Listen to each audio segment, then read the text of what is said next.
હાર બાદ કોંગ્રેસમાં ઉથલપાથલના એંધાણ. ભરતસિંહ સોલંકી ફરી સક્રિય થશે, પોસ્ટરો બન્યા ચર્ચાનો વિષય.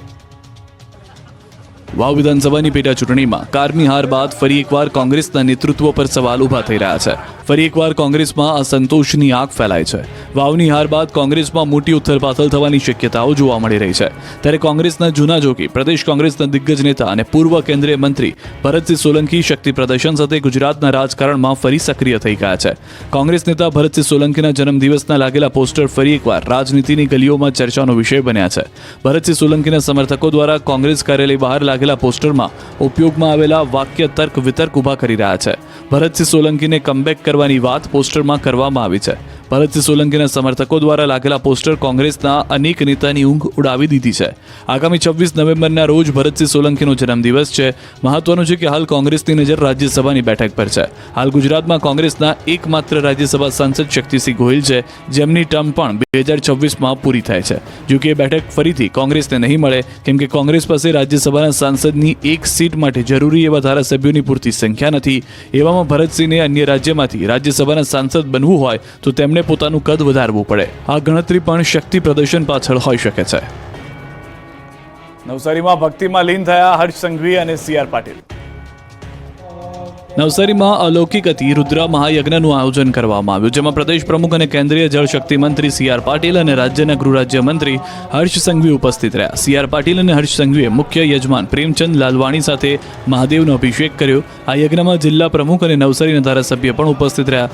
મહત્વનું છે કે દેશભરના 350થી વધુ ભૂદેવો દ્વારા યજ્ઞ કરવામાં આવી રહ્યો છે. જિલ્લામાં પ્રથમ વખત અતિ રુદ્ર મહાયજ્ઞનું આયોજન કરવામાં આવ્યું છે. 20મીથી શરૂ થયેલો યજ્ઞ 25 નવેમ્બર સુધી ચાલશે. યજ્ઞશાળામાં 3 યજ્ઞશાળા બનાવવામાં આવી છે.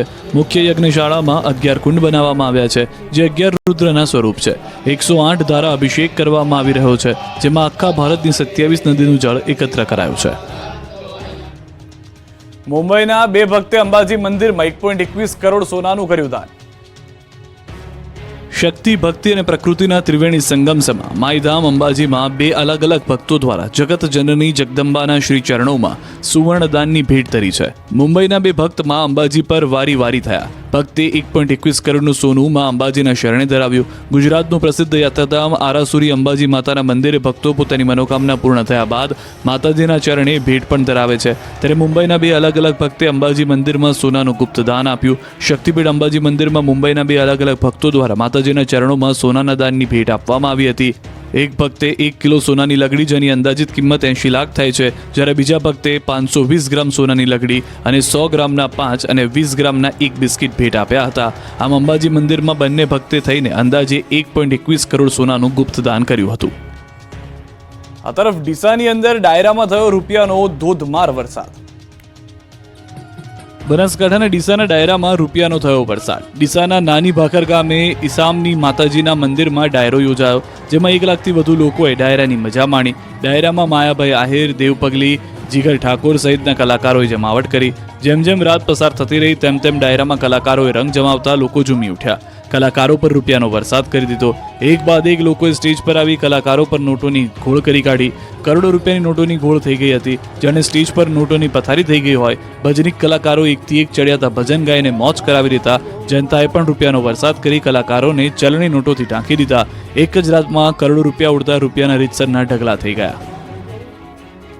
લખતરના ઓળખ ગામે એક સાથે 4 મકાનમાં ત્રાટક્યા ચોર. સુરેન્દ્રનગરના લખતરના ગામડામાં તસ્કરો બેફામ બની ગયા. તસ્કરોનો તરખાટ દિન પ્રતિદિન વધી રહ્યો છે. સુરેન્દ્રનગરના લખતર તાલુકાના ઓળખ ગામના એક સાથે 4 મકાનમાં તસ્કરો ત્રાટક્યા. 4 રહેણાંક મકાનમાંથી રૂપિયા 60,000થી વધુની મત્તાની ચોરી કરી ફરાર થઈ ગયા. તસ્કરો બાઇક પર આવ્યા હતા અને 4 મકાનને નિશાન બનાવ્યા. અન્ય મકાનમાં ચોરી કરવા જતા ગ્રામજનો જાગી ગયા હતા, જેથી લોકોના ડરથી તસ્કરો ત્યાંથી નાસી છૂટ્યા હતા. ચોરી કરવા આવેલા કુલ 7 તસ્કરો પાસે છરી, દારિયા સહિત તીક્ષ્ણ હથિયારો હોવાનો પણ ગ્રામજનોએ આક્ષેપ લગાવ્યો છે. એક સાથે 4 મકાનોને નિશાન બનાવતા લખતર પોલીસના નાઇટ પેટ્રોલિંગ પર સવાલો ઉઠી રહ્યા છે. આ તરફ દાહોદ અને પંચમહાલ પંથકમાં ચોરી કરનારા પકડાયા છે. 13 ઘરફોડ ચોરીનો ભેદ ઉકેલાયો છે.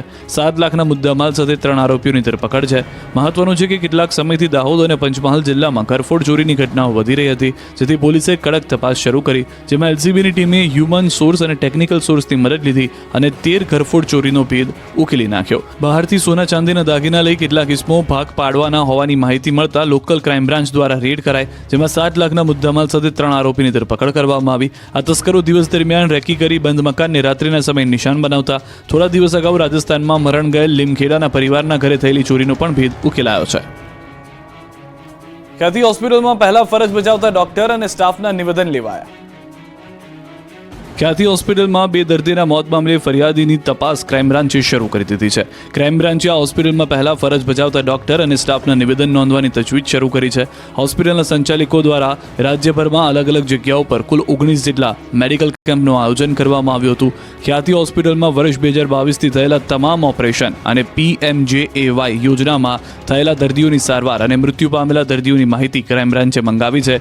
હાલ સમગ્ર મામલે ક્રાઇમ બ્રાન્ચે એક આરોપી ડોક્ટર પ્રશાંત વજીરાણીની ધરપકડ કરી છે, જ્યારે અન્ય ફરાર આરોપીઓની શોધખોળ શરૂ કરી દીધી છે.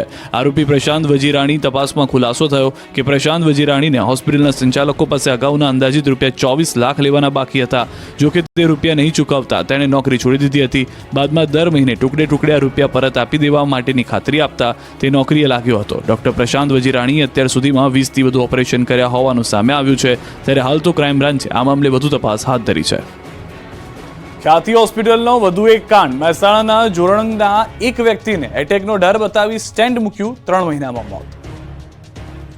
અમદાવાદની ખ્યાતિ હોસ્પિટલના દરરોજ નવા કારનામા સામે આવી રહ્યા છે. મેડિકલ માફિયાઓએ કડી તાલુકાના બોરીસણા ગામના લોકોને ચીર્યા બાદ મહેસાણા તાલુકાના જોરણક ગામના કેટલાક લોકોને ચીર્યાનું સામે આવ્યું છે. આ ગામમાં પણ 2 વર્ષ પહેલા ખ્યાતિ હોસ્પિટલે મેડિકલ કેમ્પ કરી અમદાવાદ ખાતે દર્દીઓને લઈ જવાયા હતા અને 7ને સ્ટેન્ડ મુકાયાના 3 માસ બાદ એક દર્દીનું મોત થયું હતું, જ્યારે 6 દર્દીઓને હાલમાં પણ તકલીફ હોવાનું બહાર આવ્યું છે. દાદાને ખ્યાતિ હોસ્પિટલમાં ચેકઅપ કરાવ્યું હતું. પરિવારને પૂછ્યા વગર જ એન્જિયોગ્રાફી કરી નાખી હતી.